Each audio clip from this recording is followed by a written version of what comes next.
Let's move on to a real-world example.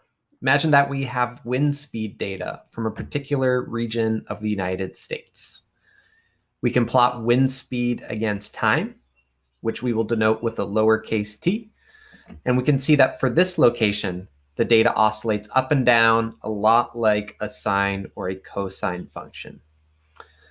In this case, wind speed will oscillate over a 24-hour cycle in response to the temperature changes that happen over the course of a day.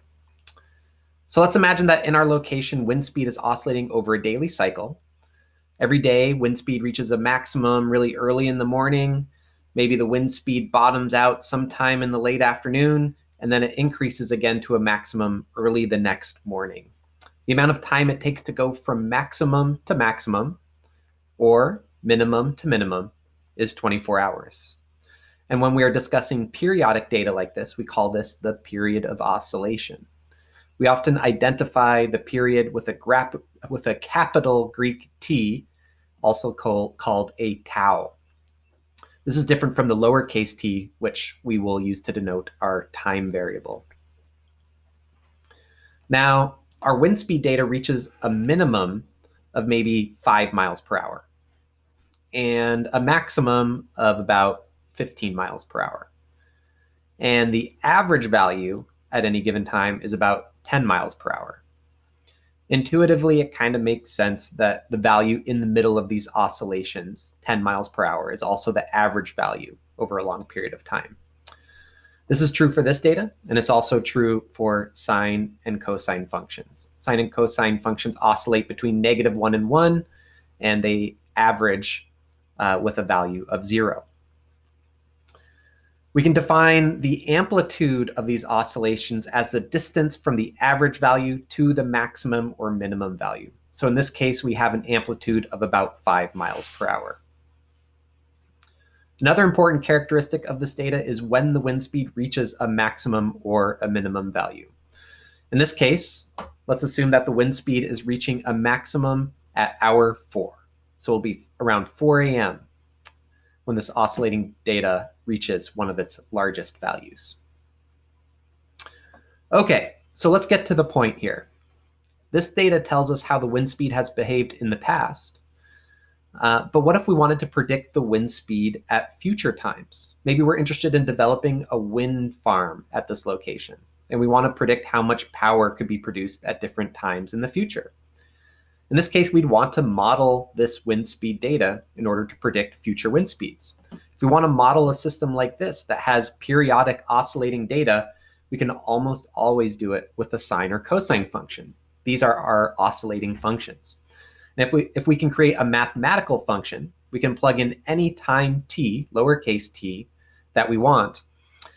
And we should be able to estimate what the wind speed will be like at any time. So let's try to create a model like this using a cosine function. And later on, we'll see that we could also accomplish this task with a sine function. So starting with the cosine function, the first thing to notice is that cosine functions oscillate from -1 to 1 with an average value of 0. We saw this in previous videos, but the data that we're modeling oscillates between 5 and 15 with an average value of 10. So maybe the first step is to make sure that the function we are creating has an average value of 10 rather than an average value of 0. This is actually pretty easy to do. All we have to do is add the number 10 to our cosine function. We'll see that the expression oscillates between 9 and 11 now because the cosine function oscillates between -1 and 1. And -1 and 10 is 9, and +1 and 10 is 11. So now we have an expression that oscillates around the number 10.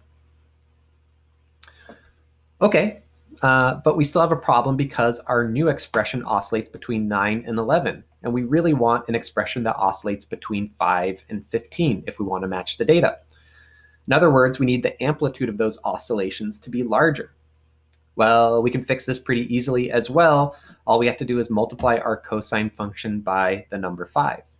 Before it oscillated from -1 to 1, and when we multiply it by 5, it oscillates between -5 and 5. When we add these values to 10, we see that our expression now oscillates between 5 and 15, just like the wind speed data.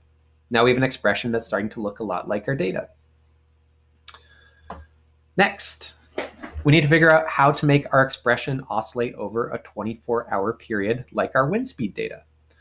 To do this, we work with the angular velocity variable in our trigonomic function, or the omega that we talked about in previous videos that looks like a wiggly lowercase w. What we know is that one full oscillation, which is equivalent to traveling 2 pi radians, we know one full oscillation is equivalent to traveling 2 pi radians, and it must occur over a period of 24 hours. And we remind you that the angle given in radians is equal to the angular velocity multiplied by the amount of elapsed time. Putting this all together, the expression omega t must go from 0 to 2 pi, when t goes from 0 to 24 hours. We can write this as omega times 24 hours is equal to 2 pi. Once we have this relationship, we can find that omega equals 2 pi over 24 hours. And in general, you can find what omega is, because if you know the period of the oscillation, you can just say that omega is given by 2 pi divided by tau, or the period of oscillation. In this case, we find that omega comes out to 0.26 radians per hour, because we divide radians by units of hours, because our data in this case is listed in units of hours. All right, so here's our equation so far.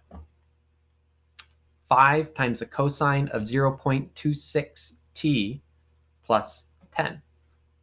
Now we're getting close, but we're not quite there, because our data, our wind speed data, achieves a peak wind speed at hour 4. But the expression that we wrote down doesn't do this yet. In fact, earlier we saw that cosine functions reach a maximum when the stuff inside the parentheses is equal to 0. Okay, you might remember that a cosine of 0 is equal to 1, the maximum value of a cosine function. Well, what we need to do is make sure that the stuff inside the cosine function is equal to 0 when we want to see a maximum in the expression that we create. So let's see if we can modify this expression. The easiest way to do this is to substitute in t minus 4, where we previously had our time variable. If we rewrite it this way and include a set of parentheses, something interesting happens. Now, if we plug in 4 for t, we subtract 4 and get 0. We multiply by our angular velocity by 0, which gives us 0. And all the stuff inside our cosine function comes to 0. Basically, all we have to do is pick a time that corresponds to the maximum of our periodic data and subtract it from our time variable inside our trigonomic function. And then what we've done is basically lined up our cosine function so that the times correspond with the correct maxima and minima. And that's the last piece of the puzzle. We have finally done it. We've got a function which has the right average value, which has the right amplitude, which has the right angular velocity, i.e. frequency, and has the maxima and minima occurring at the right times. And you might say, wait, but we still don't know what lowercase t is equal to. Well, that's exactly right, because t is our variable. This is our unknown. The great thing about this expression that we created is that we can plug in any time in the world that we want, and it will allow us to predict wind speeds in the past or the future. And our function will tell us what that wind speed is going to be at any time. We've created a really powerful environmental model that we can use to make important decisions. Now, these steps that we went through are complicated, especially if you're seeing it for the first time and you're not comfortable working with trig functions. So if you're having a hard time with the process we went through, you might want to watch these videos over more than once, and definitely come to class with questions that we can answer. All right, we'll leave this there.